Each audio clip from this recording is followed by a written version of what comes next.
தெய்வத்தால் அகதெனினும் முயற்சிதன் மெய்வருத்த கூலி தரும்.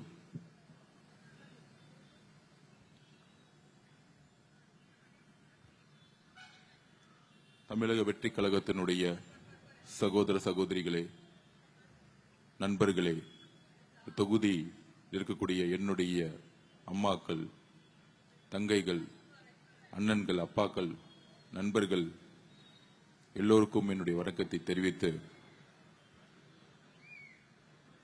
பகுதி கழக பொறுப்பாளர்கள் திரு நவீன்ராஜ் அவர்களே, திரு பிரேம்குமார் அவர்களே, திரு ஆறுமுகம் அவர்களே, பகுதி கழக செயலாளர்கள் திரு ரவிக்குமார் அவர்களே, திரு பாலாஜி அவர்களே, திரு விசு அவர்களே, தொகுதி தேர்தல் பொறுப்பாளர் திரு பிரபு அவர்களே, அக்கா தேவகி அவர்களே, நண்பர் அமலன் சாம்ராஜ் அவர்களே, கொள்கை இணை செயலாளர் திரு லைலா மணி அவர்களே, நாஞ்சல் சம்பத் அவர்களே, அண்ணன் ஜேசிடி பிரபாகரன் அவர்களே, மாவட்ட செயலாளர் பூக்குடை குமார் அவர்களே,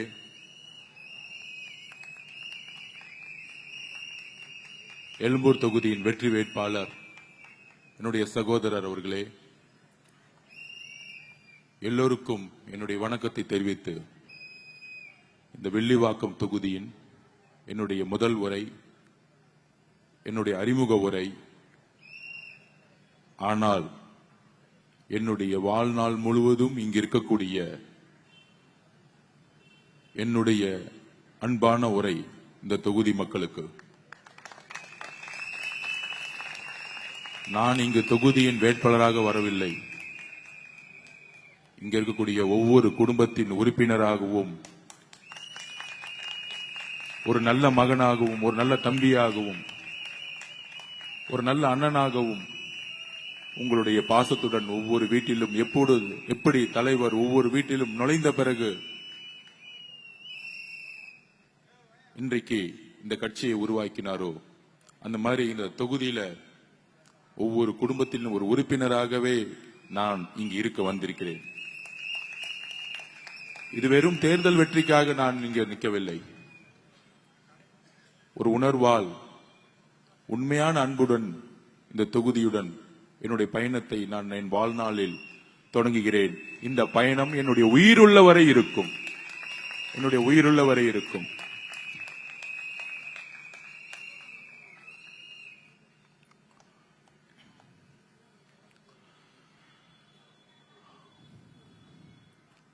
ரொம்ப உணர்ச்சி வசமான நேரம் இது. நாங்க என்ன தப்பு செஞ்சோம்? திரு மு.க. ஸ்டாலின் அவர்களே, ஜனநாயக ரீதியாக எங்களுடைய தலைவர் கட்சி ஆரம்பித்தார். தன்னுடைய வாழ்நாள் முழுவதும் இருக்கக்கூடிய எல்லா நலன்களையும், எல்லா வசதி வாய்ப்புகளையும், தொழிலையும் விட்டுவிட்டு பிரச்சாரத்தை மேற்கொண்டார். 6 டிஸ்ட்ரிக்ட் முடியறதுக்குள்ள கரூர்ல 41 உயிர்கள் எங்களுடைய தலைவருடைய பிரச்சாரத்தை பார்க்க வந்த எங்களுடைய சகோதர சகோதரிகள், குறிப்பாக எங்களுடைய குழந்தைகள் திரு செந்தில் பாலாஜி அவர்களால் உருவாக்கப்பட்ட அழுத்தத்தால் தன்னுடைய தொகுதிக்குள் வரவே கூடாது என்கின்ற மனநிலையுடன் உருவாக்கப்பட்ட அழுத்தம் வேறு ஒரு பிரச்சனையாக உருவெடுத்து அதில் எங்களுடைய சகோதர சகோதரிகள், குழந்தைகள் கொல்லப்பட்டார்கள். எங்கள் கண் முன்னே துடிக்கும் பொழுது எங்களால் அந்த மாவட்டத்துக்குள்ள நுழைய முடியாத அளவுக்கு ஒரு ரவுடி சாம்ராஜ்யத்தை செந்தில் உருவாக்கி இருந்தார். காவல்துறை 144 உத்தரவை செய்தது. திரு மு.க. ஸ்டாலினும் தன்னுடைய குடும்பம் மட்டுமே கரூரில் நுழைய முடியக்கூடிய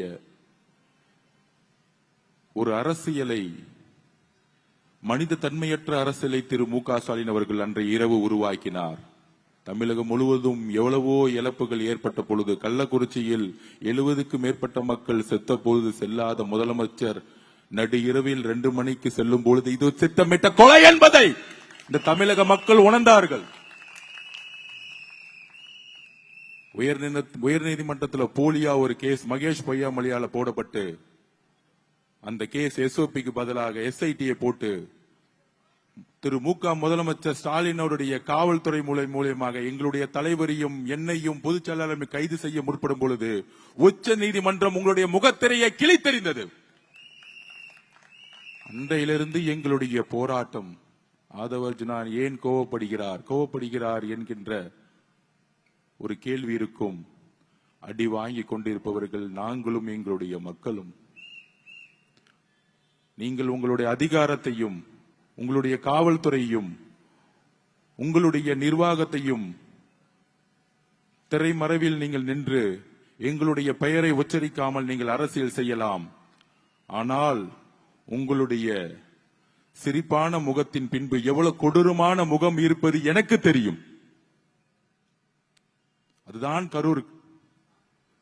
அந்த கரூரிலிருந்து எல்லா விதமான பிரச்சனைகளிலிருந்து கட்சி மீண்டெழுந்து பிரச்சாரம் செல்லும் பொழுது எஸ்ஓபியை போட்டு எந்த இடத்திலும் பர்மிஷன் கொடுப்பாங்க. மக்களை பார்க்க விடாம தலைவரை வீட்டுல முடக்கி வீட்டை விட்டு வரல விஜய் என்ற பொய்யான பிரச்சாரத்தை திரு மு.க. ஸ்டாலின் அவர்களும் தன்னுடைய மகனுக்கான அவருக்கு அப்புறம் தன்னுடைய மகன் முதலமைச்சர் ஆகணும், அவ்வளவுதான் அவருடைய ஒரே குறிக்கோள். அதற்கு யார் தடங்கள்? ஐயா இபிஎஸ் அவர்களா? அதிமுக பொதுச் செயலரா? சொல்லுங்க. 10 தோல்வியை சந்தித்தவர் திரு இபிஎஸ் அவர்கள். திரு மு.க. ஸ்டாலின் அவர்களுக்கு ஒரு எளிமையான எதிரி இல்ல, செட்டிங் போட்ட எதிரி. இபிஎஸும் ஸ்டாலினும் செட்டிங் போட்டாங்க. அவர் இபிஎஸ் தன்னுடைய மகனுக்காக அரசியல் பண்ணிட்டு இருக்கார் பினாமியா. இவர் தன்னுடைய மகன் முதலமைச்சராக வரணுங்கிறதுக்காக அரசியல் பண்ணிட்டு இருக்காங்க. அவ்வளவுதான் அரசியல். அப்படி எதிர்க்க முடியாத ஒரு மு.க. ஸ்டாலின் அவர்களை மக்கள் செல்வாக்கால் மக்கள் சக்தியால் மதுரையில் உருவாக்கப்பட்ட மாநாடு, திருவாரூரில் ஏற்பட்ட மக்களுடைய சந்திப்பு அந்த குடும்பத்தை தூங்குவிடாமல் செய்தது. இதுதான் உண்மை. இன்னைக்கு முதலமைச்சர் திருவாரூர் போனாரு. அவருடைய சொந்த அப்பா தொகுதி, பிறந்த ஊரு. எத்தனை பேர் வந்து பார்த்தாங்க? ரோடுல ஃப்ரீயா போயிட்டு இருக்காரு. ஆனா அவருக்கு 2000 பேர் காவல்துறை பாதுகாப்பு கொடுத்துட்டு இருக்காங்க. 234 வேட்பாளர்களுக்கும் சரிசமமான பாதுகாப்பு கொடுக்கணும் சொன்னது இன்னைக்கு அர்ச்சனா பட்நாயக் மேடம் அவர்கள், சீஃப் எலெக்ஷன் கமிஷன். அது ஏன் மு.க. ஸ்டாலின் அவர்களுக்கு தனிப்பட்ட பாதுகாப்பு? மக்கள் வராத இடத்துல 2000 பேர் பாதுகாப்பு. நேற்று கொளத்தூர்ல திரு மு.க. ஸ்டாலின் அவர்கள் நாமினேஷன் முடிஞ்ச பிறகு வண்டி மேல ஏறி நின்னு ரோட் ஷோ பண்ணலாம். ஆனா நம்ம தலைவர் வண்டி மேல ஏறி நின்னு கையெடுத்து கும்பிட்டு மக்களை பாத்திரக்கூடாது. ஏன்னா நமக்கு அலோடு கிடையாது. இன்னைக்கு உதயநிதி அவர்கள் ரோட் ஷோ பண்ணலாம் 10 கிலோமீட்டருக்கு கேண்டிடேட்டை கூட்டிட்டு. ஆனா நம்ம தலைவர் ரோட் ஷோ பண்றதுக்கு மேல அதுக்கு பர்மிஷன் கிடையாது. தமிழக மக்களே, சகோதர சகோதரிகளே, இந்த உண்மையை புரிந்து கொள்ளுங்கள். எவ்வளவு கொடூரமானவர்கள் இந்த திமுக குடும்பம். இந்த திமுக குடும்பத்தை எதிர்த்து நின்று வென்றவர்கள் 2 பேர் தான் இந்த 50 வருஷத்து வரலாற்றுல. ஒன்று மக்கள் திலகம் எம்ஜிஆர் அவர்கள், இன்னொன்று சட்டசபையில் தன்னுடைய சேலையை கிழித்தெறிந்தாலும் வெற்றி பெற்று முன்னாடி நின்று வெற்றி காட்டிய புரட்சி தலைவி அம்மா அவர்கள். ஆனால் அதற்கு அப்புறம் அவர்களை எதிர்க்கக்கூடியவர்கள் எல்லோரையும் ஒன்று வீழ்த்திருப்பார்கள், இல்ல பணி வைத்திருப்பாங்க, இல்ல ரெட் ஜெயின் மூவி வச்சு விலைக்கு போயிருப்பாங்க. ஆனால் தனக்கு தனிப்பட்ட முறையில் எந்த சோதனைகள் வந்தாலும், எந்த அவமானங்கள் வந்தாலும், எந்த மிரட்டல்கள் வந்தாலும், கொலைக்காரன் என்று திமுக ஊடகங்களால் கட்டவிழ்க்கப்பட்டாலும் 200 YouTube channel, 10 TV channel, 10 media, 300 கோடி 400 கோடி தமிழக அரசால் செலவு செய்யப்பட்ட செய்தி துறை, அப்படி ஒரு கட்ட வைக்கப்பட்ட செய்தி ஊடகங்கள் இருந்தாலும், ஆனால் எங்களுடைய தலைவருடைய உண்மை, எங்கள் தலைவருடைய நம்பிக்கை, எங்கள் தலைவர் மேல வைத்த பாசம், அன்பு இன்றைக்கு வரைக்கும் திமுக உடைக்கவே முடியல. 5000 ரூபாய் கொடுக்கறேன்னு சொன்னாங்க, நேத்து 8000 ரூபாய் கூப்பன் கொடுக்கறேன்னு சொல்றாங்க. என்ன சாரதாஸ் கடையா நடத்திட்டு இருக்கீங்க? சென்னை சில்க்ஸ் கடையா நடத்திட்டு இருக்கீங்க? பேசாம சரவணா ஸ்டோர்ஸ் ஓனர் ஆயிடுங்க மு.க. ஸ்டாலின் அவர்களே. அண்ணாச்சி கூட கூப்பன் கொடுக்க மாட்டாரு. அரசியல் கட்சி நடத்துறீங்களா? எவ்வளவு ஒரு மக்களை விலை கொடுத்து வாங்க முடியும் ஒரு குறுகிய எண்ணம் பாத்தீங்களா?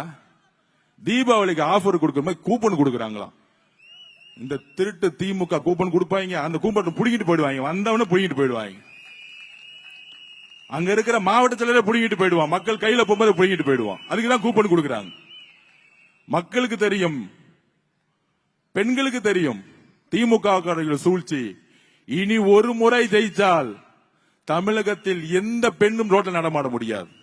இந்த குடும்பம் திருப்பி வந்துச்சுன்னா அப்ப நம்ம என்ன தவறு செய்தோம்? வில்லிவாக்கத்தில் தலைவர் அவர்கள் வேட்பாளரை அனௌன்ஸ் பண்ணார். இன்றைக்கு முதல் பொதுக்கூட்டம். அதுல வேட்பாளர்கள் அறிமுகப்படுத்துவாங்க. ஒரு அறிமுக கூட்ட விழாவிலேயே ஒரு கோட்டர் பாட்டில உடைச்சி வீடியோ கொடுப்பான். நாங்க ப்ரூஃப் எல்லாம் பேச மாட்டோம். காவல்துறைக்கு சிசிடிவி கேமரா 30 நிமிஷத்தை தூக்கிட்டோம். காவல்துறை டெலீட் பண்றதுக்கு முன்னாடியே நாங்க தூக்கிட்டோம். தோ இங்க இருக்கு. பொய் சொல்லுவாங்கல்ல, என்ன தெரியுமா சொல்லுவாங்க? அவங்க 2 பேரும் தண்ணி அடிச்சு விளையாண்டாங்க, விளையாடும் போது பாட்டில் சும்மா தூக்கி போட்டாங்க, அதனால கீழே விழுந்துச்சு. ஏன்? அவங்க அப்பா முதலமைச்சர் மு.க. ஸ்டாலின் போன் எடுத்திருப்பாரு இங்க இருக்கிற ஆபீசருக்கு. அடிச்சு, ஆபீசர் நான் தான் அமிச்சேன். ஏன்னா இந்த ஆதவர்ஜனா ஒருத்தர் இருக்கிறாரு, நம்மளுடைய தலைவர் வெற்றி தலைவர் விஜய் சாருக்கு மேல கொஞ்சம் நம்ம பண்ற எல்லா உண்மையை எடுத்து சொல்லிட்டு இருக்காரு. அவரை கொஞ்சம் மிரட்டுவோம். என்ன மிரட்டுறதா இருந்தா, தைரியம் இருந்தா திரு மு.க. ஸ்டாலின் சார் அவர்களே, உங்க பையனை தைரியம் தான் எலெக்ஷன் இங்க நிக்க வச்சிருக்கணும். நான் ரெடி. உங்க கிட்டதான் அதிகாரம் இருக்கு, உங்க கிட்டதான் 24 கட்சி இருக்கு. தைரியமா உங்க பையனை உதயநிதி ஸ்டாலின வில்லிவாக்கத்துல நிக்க வச்சு என்ன ஜெயிச்சிருந்தா உங்களுக்கு தில் இருக்கு. உங்க மகனை பொய்யும் 100 வருஷமா ஜெயிச்சிட்டு இருக்க ஒரு தொகுதியில நிக்க வச்சுக்கிட்டு சேஃப்டியா ஒரு தொகுதியில நிக்க வச்சிட்டு இருக்கீங்களே, தைரியம் இருந்தா உங்க பையனை அமைச்சிருக்கணும் மு.க. ஸ்டாலின் அவர்களே. ஏன்னா உங்க பையனுக்கு ஒன்னும் தெரியாது. நம்ம நாயகன் படத்துல சொல்லுவாரு, அந்த புள்ளைக்கு ஒன்னும் தெரியாதுப்பா, விட்டுருப்பா, பாவம்பா. திடீர்னு எழுதி கொடுத்தா பெரியார் அப்படின்னு சொல்லுவாரு, திடீர்னு எழுதி கொடுத்தா சேகோரான்னு சொல்லுவாரு. செங்கலை தூக்குனாங்க, இது வரைக்கும் மதுரை ஹாஸ்பிட்டல் கட்டி முடிக்கல. ஒரு ஸ்போர்ட்ஸ் சிட்டி உருவாக்குவோம்னு சொன்னாங்க, அப்ப நம்ம இன்னைக்கு புதுசா செங்கல் தூக்குவோம். போன தேர்தலில் ஸ்போர்ட்ஸ் சிட்டியை உருவாக்கணும்னு சொன்னாங்க, இது வரைக்கும் கட்டி முடிக்கல. எங்க போச்சு? 5 வருஷமா ஸ்போர்ட்ஸ் மினிஸ்டரா இருந்தாரு, ஸ்போர்ட்ஸ் சிட்டியை உருவாக்கிட்டாரா? அப்ப நம்ம செங்கலை தூக்குவோமா? ஏன் உருவாக்கல? 5 வருஷம் நீங்க தானே துணை முதலமைச்சர். ஏன்னா அவங்களுக்கு இன்ட்ரெஸ்ட் கிடையாது, மக்கள் மேல எந்த அன்பும் கிடையாது, நிர்வாகம் கிடையாது. தன்னுடைய மகன் சபரீசனுக்கும் உதயநிதிக்கும் 30% கமிஷனை வசூலிக்கிறதுக்காக மட்டும்தான் திரு ஸ்டாலின் சாரோடைய வேலை. திடீர்னு ஆதவர்ஜனா எதிர்க்க தன்னுடைய நண்பர், அண்ணா நகருடைய நண்பர், இப்ப இருக்க எம்எல்ஏ மகனை அமுச்சு விட்டுட்டாரு. பாவம், அவர் நேத்துல இருந்து அழுதுட்டு இருக்காரு. என்ன ஏன்டா இங்க அமிச்சிங்க? நம்ம முன்னாடி பழகி இருக்கவங்க தான் எல்லாரும். ஏன் பழகணும்? 2015 இருந்து 2021க்கும் திமுக நான் வேலை செஞ்சிருக்கேன். ஏன் பழகணும்? அன்னைக்கு இருந்த காலகட்டம் என்ன? நம்மளே எல்லாரும் திமுக நல்லா இருக்கும் தானே நினைச்சோம். 21ல எதிர்கட்சியா இருக்கும்போது எதுக்கெல்லாம் போராடணும். நானும் திரைமறைவில் எல்லா போராட்டத்துக்கும் முக்கியமான ஒரு ஆளா இருந்தேன். பிரச்சாரத்தை உருவாக்கல முக்கியமான ஆளா இருந்தேன். வேலை செஞ்சிருக்கேன், கூட இருந்திருக்கேன். 21 வரைக்கும் முதலமைச்சர் ஸ்டாலின் உருவாகணும் நானும் தமிழக மக்கள் நினைச்சாங்க, நானும் வேலை செஞ்சேன். ஆனால் எப்படி எம்ஜிஆர் அவர்கள் கலைஞரை நம்பினாரோ, அண்ணாக்கு அப்புறம் கலைஞர் முதலமைச்சர் வந்தா தமிழ்நாடு மாறிடும், ஏழ்மை போயிடும், சமூக நீதி உருவாக்கப்படுவார் கலைஞர்னு எம்ஜிஆர் நினைச்சாரு. 71ல எம்ஜிஆர் வச்சு ஜெயிச்ச பிறகு 72ல டக்குன்னு கலைஞர் சொன்னாரு, எம்ஜிஆர் துரோகி. எம்ஜிஆர் டக்குன்னு துரோகி ஆயிட்டார். அதிகாரமும் முதலமைச்சரும் பணபலமும் வந்தவருக்கு யாரெல்லாம் உண்மையா இருந்தார்களோ அவர்களெல்லாம் துரோகின்னு சொல்லக்கூடிய திமுகவுடைய சூழ்ச்சி வலையில் நானும் மாட்டினேன். இன்னைக்கு ஆனா வந்த பிறகு எல்லா துறையிலும் ஊழல் செய்யும் பொழுது ஆதவர்ஜுனா விளிம்பு நிலை ஒடுக்கப்பட்ட மக்களுக்கு கூட திருமாவளவனோடு சேர்ந்தேன். அண்ணன் திருமாவளவனுக்கு தெரியும் நான் ஏன் கட்சியில் சேர்ந்தேன் என்ற உண்மை தெரியும். அவர் என்னைக்கு என்ன விட்டு கொடுக்க மாட்டார், அவனும் என்னைக்கு விட்டு கொடுக்க மாட்டார். இப்ப கூட பாருங்க, அவர் அனௌன்ஸ் பண்ணாரு வேட்பாளர்களை. நான் இதுதான் சொன்னேன், அண்ணன் மாநில அரசியலுக்கு வாங்க, சட்டசபையில எல்லாம் முட்டா பசங்க எல்லாம் உட்கார்ந்துட்டு இருக்காங்க, உங்களை மாதிரி அறிவாளிங்க தயவு செய்து சட்டசபைக்கு வரணும் அப்படின்னு நான் அந்த கட்சியில் இருக்கும்போது சொன்னேன். இப்ப அவர் எம்எல்ஏ எலெக்ஷன்ல நின்னுட்டு பேசுறாரு, 2026க்கு அப்புறம் களம் மாற போகுது, அதனால நான் சட்டசபை எலெக்ஷனுக்கு வரேன். இதை உருவாக்கியது எங்கள் தலைவர் விஜய் அவர்கள். அண்ணன் திருமாவளவன் சட்டசபை தேர்தலுக்கு மாநில அரசியலுக்கு திரும்பியதற்கான காரணம் எங்களுடைய தலைவர் விஜய் அவர்கள். ஏனென்றால் இவங்க சொல்றாங்களே 200 தொகுதி வெல்லுவோம், 220 தொகுதி வெல்லுவோம். கிடையாது, கிரவுண்ட்ல ஒண்ணு கிடையாது, பல தொகுதியில டெபாசிட்டே கிடையாது. நேத்து தலைவர் கொளத்தூர் போயிட்டு வந்த அடுத்த செகண்ட் நம்ம அண்ணன் விஎஸ் பாபு அண்ணன் ரிசல்ட் வெற்றி ஆயிருச்சு. நாமினேஷன் பண்ணி முதலமைச்சர் கூட 2000 போலீஸ் 2 பவுன்சர், வேற மக்களே கிடையாது. ஆனா விஎஸ் பாபு அண்ணன் வேட்பாளரே தூக்கி போட்டாங்க, அவரே தூக்கி போட்டாங்க. நம்ம தலைவரை பாக்குறதுக்கு எத்தனை ஆயிரம் பேர் வந்தாங்கன்னு கணக்கு கிடையாது. அதுதான் பயம், டக்குன்னு நாங்க திரும்பிட்டோம். ஏன்னா இந்த காவல்துறை அது வரைமுறைப்படுத்தல. அப்ப கொளத்தூர் தகவலையே முதலமைச்சர் ட்ரையல் இருக்கிறார். ஆனா மீடியா பாத்தீங்கன்னா ஒரு 200 ஊடக வாய்களை பாத்தீங்கன்னா மாசம் 1 லட்சம் சம்பளம் வாங்கிட்டு நிறைய பொய்யா பேசிட்டு இருக்கோம். நான் டிவியை பார்த்து 1 வருஷம் ஆச்சு. ஏன்னா அங்க ஒரு பெண்ணுன்னு ஒரு மாப்பிள கம்பெனி நடத்திட்டு இருக்காங்களே, அது பவுண்டரே நான் தான். சமூக நீதி உருவாக்கணும், நல்லது செய்யணும் அப்படின்னு எல்லாத்தையும் சேர்த்து வச்சு உருவாக்கணும். ஆனா ஜெயிச்ச பிறகு ஊழல் பண்றதுக்கும் திருடுறதுக்கு மட்டுமே அதை மாத்தி தலைவருக்கு எதிராக என்ன பிரச்சாரம் பண்ணுவாங்கன்னு முதற்கொண்டு தெரியும். அதெல்லாம் உடைச்சு தூக்கி எறிஞ்சிட்டோம். இன்னைக்கு அந்த நிறுவனமோ திமுகவோ சொல்லக்கூடிய சூழ்ச்சிகள் எதுவுமே நடக்கிறது இல்ல. ஏன்னா எம்ஜிஆருக்கு அப்புறம் நம்மளுடைய தாய்மார்கள் நம்புறது நம்மளுடைய தலைவரை. பெண்களை ஏமாத்தவே முடியாது, சகோதர சகோதரிகளை ஏமாத்தவே முடியாது. நடுவுல சொன்னாங்க இவர் பிஜேபியோட போயிடுவாரு, என்டியோட போயிடுவாரு. இதோ ஐநாவரம் மசூதியில பிரேயர் பண்ணிட்டு தான் இந்த மீட்டிங்கே வர ஆதவர்ஜுனா. இன்னைக்கு ஒரு மத்திய அமைச்சர் சொல்றாரு எலெக்ஷனுக்கு அப்புறம் அவர் வந்து சேர்ந்துக்குவாரு எங்களோட. என்றைக்கும் மதசார்பற்ற சமூக நீதி கொள்கையில் தமிழக வெற்றி கழகம் பின்வாங்காது.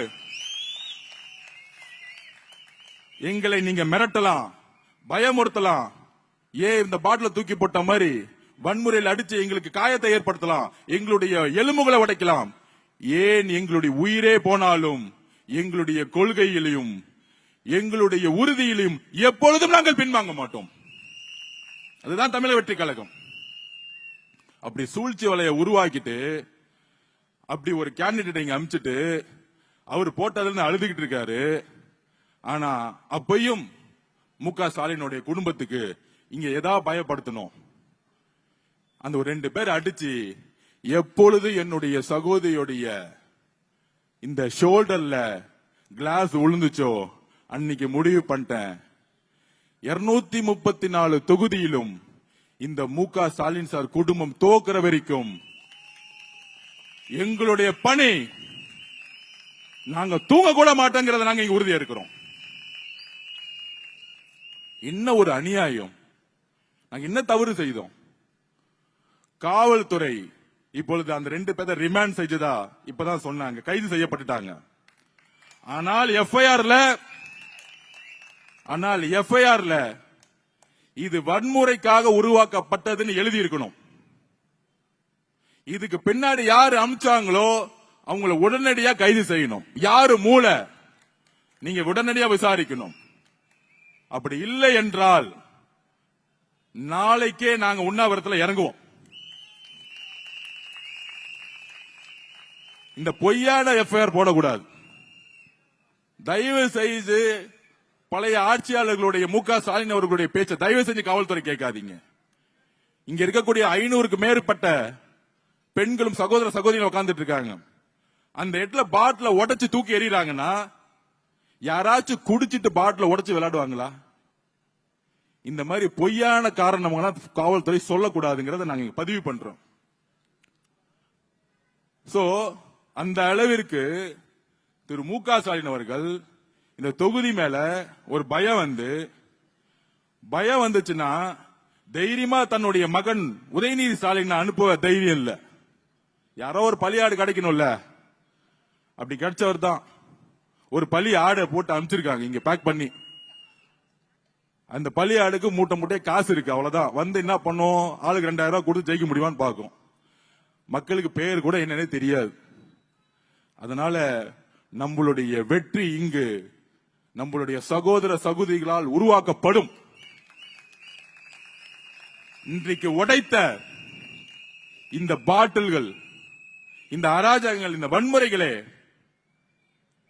சகோதர சகோதரிகள் நாளையிலிருந்து என்ன மாதிரி பிரச்சாரத்தை உருவாக்க போறான்னு பாருங்க. நீங்க ஒரே ஒரு சகோதரி மேல கை வச்சா, நான் திருப்பியும் சொல்றேன், ஐநாவரம் மார்க்கெட்ல உட்காருவோம், நாங்க எல்லாரும் உட்காருவோம். இந்த 21 நாள் திமுக வன்முறை தவிர வேற ஒண்ணும் தெரியாது. ஒன்னு வன்முறை, இன்னொன்னு மிரட்டல். நேத்து பெரம்பூர்ல தலைவர் ஃபர்ஸ்ட் நான் நாமினேஷன் பண்ணேன். நான் இந்த டைம் இதெல்லாம் பாக்குறது இல்ல. தலைவர் ஜெயிக்கணும், இதுதான் என் குறிக்கோள். ஃபர்ஸ்ட் நாமினேஷன் பண்ணி முடிச்சிட்டு பெரம்பூருக்கு போனேன் அவசரமா. அங்க அழகா போலீஸ், உண்மையிலே காவல்துறை, பெரம்பூர்ல இருக்கவங்க கரெக்டா பிளான் பண்ணி தலைவரை பேச வச்சுட்டு கரெக்டா வெளியே அமிச்சாங்க. ஆனா பெரம்பூர்ல இருந்து வெளியே எப்ப குளத்தூருக்குள்ள நுழையிறமோ எந்த இடத்திலும் எந்த காவல்துறையும் கிடையாது. இது கரூர்ல பார்த்த மாதிரியே இருந்துச்சு. இதுதான் காவல்துறையோடைய சூழ்ச்சி. இதுதான் மு.க. ஸ்டாலின் அவர்களோட சூழ்ச்சி. என்ன சூழ்ச்சி? கண்டிப்பா குறுகலான ரோடு இருக்குன்னு தெரியும். நம்ம 500 பேத்துக்கு மேல கூப்பிடக்கூடாதுன்னு ஆல்ரெடி முடிவு பண்ணி, ஆல்ரெடி விஎஸ் பாபு சொன்ன, மாவட்ட செயலர் சொன்ன, அண்ணா யாருமே கூப்பிடாதீங்க, மக்கள் இயற்கையா வரவங்க வரட்டும், நம்ம கூட்டம் தேவையில்ல, தலைவர் நின்னு பேசிட்டா 5 கோடி பேர் பாக்குறாங்க டிவில, யூடியூப்ல, நமக்கு அது போதும். மக்களை கூட்டிட்டு வந்து ஒருங்கிணைக்கக்கூடிய அரசியல் கட்சி நம்ம இல்ல. இந்த உதயநிதி ஸ்டாலின் போகும்போது சொன்னாரு 200 ரூபாய் கொடுத்து கூட்டிட்டு வர்றது, ஸ்டாலின் சார் போகும்போது 500 ரூபாய் கொடுத்து கூட்டத்தை கூட்டிட்டு வர்றது, அதிமுக இபிஎஸ் ஐயா போகும்பொழுது கூட்டத்தை கூட்டி வரதுக்கு திருப்பி ஒரு 300 ரூபாய் கொடுக்கிறது. இது அதிமுகவோ திமுகவோ கிடையாது. மக்களால் உருவாக்கப்பட்ட, பெண்களால் உருவாக்கப்பட்ட தமிழக வெற்றி கழகம். இது மக்கள், இட்ஸ் a people movement. மக்களால் உருவாக்கப்பட்ட கட்சி இது. எங்க தலைவர் வீட்டுக்குள்ள போயிட்டு தான் கட்சி ஆரம்பிச்சார். இது உண்மை. திமுக இன்னைக்கு காலையில பிரச்சாரத்துக்கு போன 7 மணில இருந்து, அது ஒரு திமுக வீடு. நான் அந்த டோர்ல பார்க்கும் போது மு.க. ஸ்டாலின் சிரிச்சுக்கிட்டே ஒரு ஸ்டிக்கர் ஒட்டி வச்சிருந்தாங்க. நான் நம்ம பகுதிட்ட சொன்னேன், இங்க போலாமான்னு கேட்டேன். போய் நின்னு, அம்மா விஜய் சாருக்கு ஓட்டு போடுங்க, இந்த தொகுதியில ஆதவ அர்ஜுனா எனக்கு ஓட்டு போடுங்க, விசில் சிம்பிள் ஓட்டு போடுங்கன்னு சொன்னதுதான் மிச்சம். நீங்க தாங்க ஜெயிக்கீங்க, இவங்க ஒளிஞ்சு போனுங்க அப்படின்னு சொல்லிட்டாங்க. அது பார்த்தா இன்னைக்கு சோசியல் மீடியா ஃபுல்லா வைரல் ஆயிட்டு இருக்கு. வெளியே ஸ்டாலின் சார் சிரிச்சுக்கிட்டு இருக்காரு. அது என்னன்னே புரியல. ஸ்டிக்கர்ல தான் சிரிச்சிட்டு இருக்காரு. அவ்வளவுதான், முடிஞ்சு போச்சு. இந்த குடும்பம் இந்த 26 ஒழிக்கப்பட்டதுங்கிறது தான் உங்களுக்கு மே 4ஆம் தேதி ரிசல்ட் தெரியும். இதுக்கு என்ன மிரட்டுவாங்க நம்மள? நீங்களே எங்களை அடிங்க, காயம் கொடுத்துங்க. நாங்க ரவுடித்தனம் பண்ண வரல, மக்களுக்கு நல்லது செய்ய வந்திருக்கோம். உங்களோட ரவுடித்தனத்தெல்லாம் தூக்கி எறிய வந்திருக்கோம். எங்களோட சகோதர சகோதரிகளுக்கு ஆனா டச் பண்ணீங்கன்னா அவங்களுக்கு பாதுகாப்பு எந்த முறையில எங்களால கொடுக்க முடியும் தெரியும். நாங்க ரோட்ல உக்காந்தா, நாங்க மட்டும் ரோட்ல அமைதியான முறையில உக்காந்தா எங்களை அரெஸ்ட் பண்றதுக்கு சிறைசாலையில இடம் இல்ல. நான் ஓபனாவே சொல்றேன், நாங்க ரவுடித்தனம் பண்ண வரல. 50,000 பேர் உட்காரோம் வில்லிவாக்கத்துல. 1 மணி நேரம் போதும், ஒரு வாட்ஸ்அப் மெசேஜ் போதும். வந்து ஐநாவரம் மார்க்கெட்ல பஸ் ஸ்டாண்ட்ல உட்காருங்க தோழர்களேன்னு சொன்னா ஒட்டுமொத்த ஜென்சி சகோதரர் வந்து உட்கார்ந்துட்டு இருப்பாங்க. அமைதியான முறையில நீ லத்தி சார்ஜ் பண்ணு, எங்களை அடி, நாங்க அமைதியான முறையில அறவரையில நாங்க போறதுக்கு ரெடியா இருப்போம். நாங்க உண்ணாவிரதம் பண்ணுங்க ரெடியா இருக்கோம். ஆனா நாங்க உக்காந்தோம்னா 50,000 பேர் அரெஸ்ட் பண்ணுங்க, நீங்க ரெடி ஆகிக்கோங்க. ஏன்னா எவ்வளவு அடி இருக்கு, எவ்வளவு வழிகளை நாங்க வாங்குறது. கரூர்ல எங்க மக்களை கொண்டு எங்க மேல பலி போட்டீங்க. ஆனா அது உச்ச நீதிமன்றம் உண்மையை சொன்னுச்சு. அதுக்கப்புறம் அவர் என்ன தப்பு செஞ்சாரு? தன்னுடைய சினிமா துறையை விட்டுட்டு, தொழிலை விட்டுட்டு, எல்லாத்தையும் வந்துட்டு நான் நல்லது செய்ய வரேன் பிரச்சாரத்துக்கு வராரு. அந்த பிரச்சாரத்தை எப்ப பார்த்தாலும் முடக்கிறதே வேலை. ஏன் குளத்தூர்ல வரக்கூடாதா? உங்க அப்பா வீட்டு சொத்தா குளத்தூர்? மன்னராட்சி நடக்குதுங்க. குளத்தூருக்குள்ள வரவே கூடாதுன்னு சொல்றது மன்னராட்சி. அது கரூருக்குள்ள வந்தா செந்தில் பாலாஜி வன்முறை பண்ணுவாரு, குளத்தூருக்குள்ள வந்தா சேகர் பாபா வச்சுக்கிட்டு அங்க இருக்கிற ஆபீசர் வச்சு கேஸ் போடுறது, மிரட்டுறது, எஃப்ஐஆர் போடுவாங்களா? நீ 1000 எஃப்ஐஆர் போடு, தூள் தூள் ஆக்கிட்டு போயிட்டே இருப்போம். ஆளுங்கட்சி ஆகும் போது யார பார்த்து பயப்படுறோம்? எங்களுக்கு எந்த பயமும் கிடையாது. என்ன பண்ணுவீங்க? எங்களுடைய நம்பிக்கை, எங்களுடைய உறுதி மக்களுடைய நம்பிக்கிட்ட இருந்து நாங்க உருவாக்கிட்டு இருக்கோம். உங்களை மாதிரி காசு கொடுத்த ஒரு நம்பிக்கை எங்களுக்கு கிடையாது. அங்கிருந்து அந்த நம்பிக்கை வரைக்கும் நாங்க தைரியமா மக்கள் முன்னாடி நிற்போம். ஏன்னா நாங்க ஊழல் செய்தது கிடையாது. ஆதவர்ஜுனா யார்? நான் இன்றைக்கு பதிவு பண்றேன்.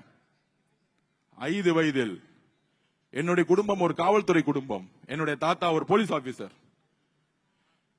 2 பெண்கள், ஒன்னு தெலுங்குவதி ஐபிஎஸ், தமிழ்நாட்டின் முதல் காவல்துறை அதிகாரி என்னுடைய பெரியம்மா. போலீஸ் குடும்பத்தில் வளர்ந்தவன் நானு. இன்னொரு தங்கை எங்களுடைய அம்மா. படித்து கனவால் ஜெயிக்கணும்னு நினைச்சாங்க.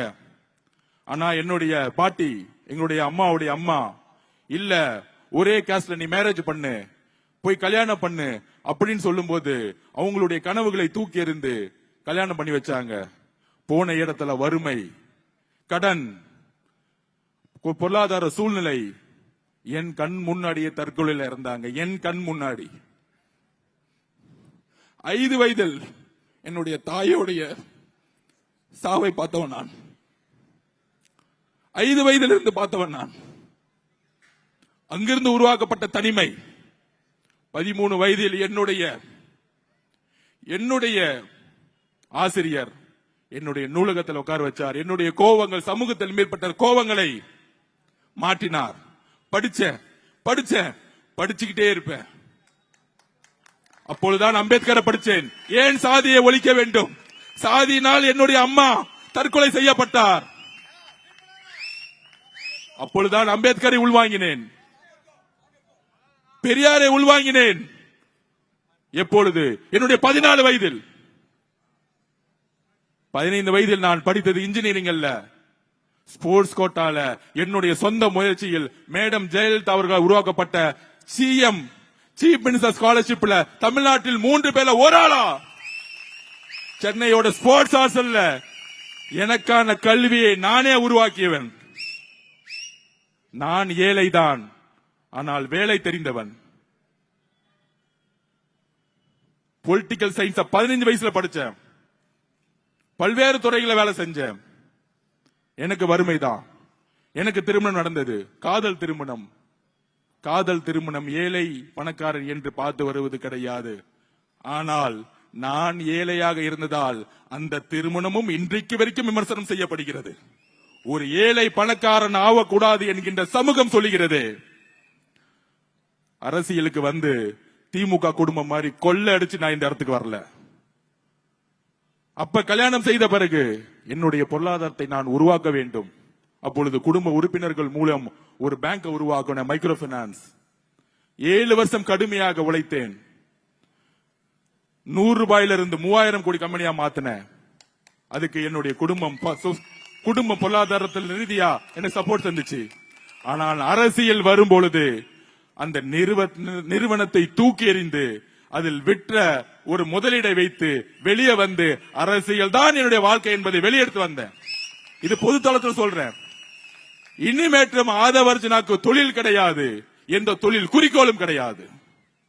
ஏன் நான் அரசியல் வரேன்? 15 வயதில் முடிவு பண்ண. அதனால்தான் பொலிட்டிக்கல் சயின்ஸ் படிச்சேன்.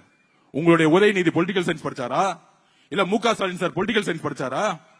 என்னுடைய கனவு, என்னுடைய குறிக்கோள் 14 வயதில் உருவாக்கப்பட்டது. என்னுடைய உறுதியை உழைக்க முடியாது. ஏன் தெரியுமா?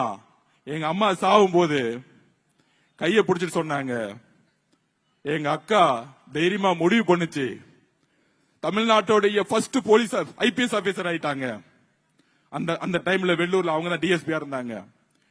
நான் தம்பி நான் தைரியமா முடிவு பண்ண முடியல, அதனால நான் இன்னைக்கு இறக்குறேன்.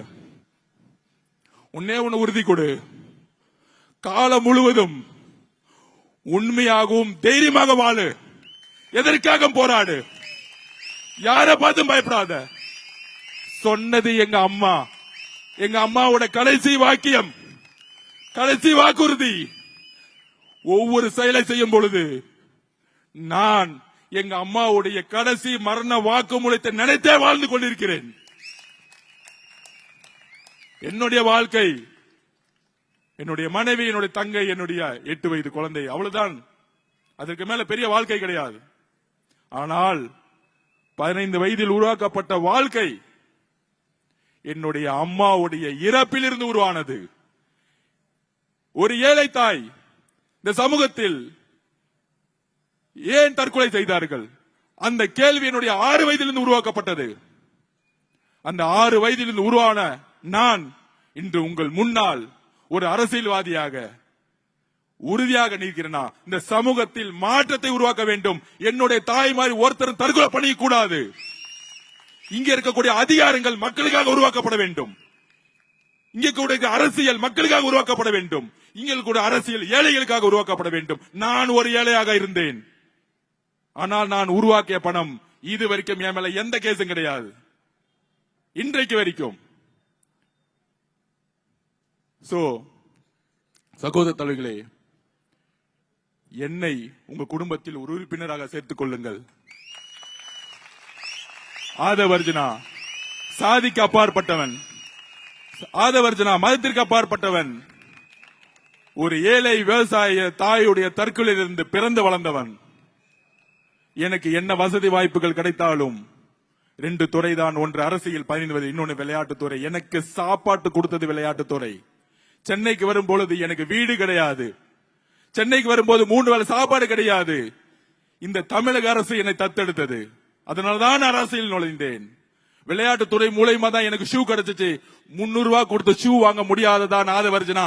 அதனால்தான் எந்த சங்கங்களில் ஊழல்கள் இருந்ததோ, ஒரு சாதாரண விவசாயத்தில் குடும்பத்தில் பிறந்து தமிழக கூடைப்பந்து சங்கத்தில் நான் போட்டியிட்டு பிரசிடென்ட் ஆன. இந்த இந்தியா நாட்டினுடைய தலைவரா உயர்ந்து நிக்கிறேன். பணம் இருக்கு, பெரிய வசதியான குடும்பம், ஃபாரின்ல சுத்தினது கிடையாது. என் பாஸ்போர்ட் எடுத்து பாருங்க. எங்கெல்லாம் அடக்குமுறை இருக்கிறோ, எங்கெல்லாம் ஆதிக்கம் இருக்கிறோ, எங்கெல்லாம் வறுமை இருக்கிறோ, என்னை நான் என்றைக்கு தமிழ்நாடு பாஸ்கெட்பால் அசோசியேஷன் இந்தியாவுடைய அசோசியேஷன் பிரசிடென்ட் ஆனனோ, நீங்க எங்க வேணா கேட்டு பாருங்க, ரெக்கமெண்டேஷன் ஊழலும் நான் தேர்ந்தெடுத்த நிர்வாகத்தில் கிடையவே கிடையாது. நான் எப்பொழுதும் ஊழலுக்கு எதிர்வான. எனக்கு பண ஆசை கிடையாது. தொழில தூக்கி போட்டு வந்த நான் உருவாக்கிய பேங்க் வச்சிருந்தாலே வருஷத்துக்கு 300-400 கோடி லாபம் வந்திருக்கும். எனக்கு ஒரு உணர்வு இருக்கு. மத சார்பற்ற கொள்கையின் தலைவர் விஜய் அவர்களை முதல் சந்திப்பு கேட்டேன். அண்ணா, எந்த காரணத்தில் நாம் பிஜேபியோட சேரக்கூடாது, மத சார்பற்ற கொள்கையில் சமூகத்தில், அதைதான் அண்ணாவும் சொன்னார். நாம் உறுதியாக ஒரு கொள்கையை உருவாக்குவோம். அண்ணாவிற்கு அப்புறம் ஒரு உண்மையான அரசியலை உருவாக்குவோம். அண்ணன் விஜய் அவர்கள் என்னோட பதிவு பண்ணார். அதனால மட்டும்தான் நான் அண்ணனோட இணைந்தேன். ஏனென்றால் நாங்கள் இணைந்தது கொள்கைகளால், நாங்கள் இணைந்தது ஒரு புதிய அரசியலை உருவாக்குவதான். அப்படி ஒரு அண்ணனை அடிச்சு அடிச்சு அடிச்சு இன்னைக்கு மிதிச்சு கொளத்தூர் போக கூடாது, இங்க போக கூடாதுன்னு ஒரு உருவாக்கிய உடைய தமிழக அரசு, அதை நாம் எப்பயுமே ஞாபகம் வச்சுக்குவாங்க.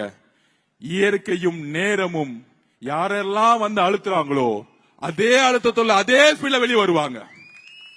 அப்படி உருவானார் தான் அண்ணா, அப்படி உருவானார் தான் எம்ஜிஆர், அப்படி உருவானார் தான் அம்மா ஜெயலலிதா அவர்கள். அதற்கு அப்புறம் அப்படி உருவாகி கொண்டவர் தான் நம்மளுடைய தலைவர் விஜய் என்பதை உறுதியாக கூறி, உங்ககிட்ட நான் வாக்கு கேட்க வரல.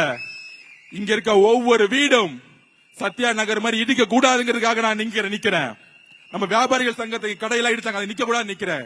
உங்களுடைய ஒவ்வொரு வீட்டிலையும் நான் ஒரு அண்ணனாகவும் தம்பியாகவும் மகனாகவும் இருப்பேன் என்பதை உறுதி கூறி, உங்களுடன் வாழ்க்கை முழுதும் பயணிக்க விரும்புகிறேன் என்று பதிவு செய்து உங்களுடன் பயணிக்க விரும்புகிறேன். நன்றி, வணக்கம்.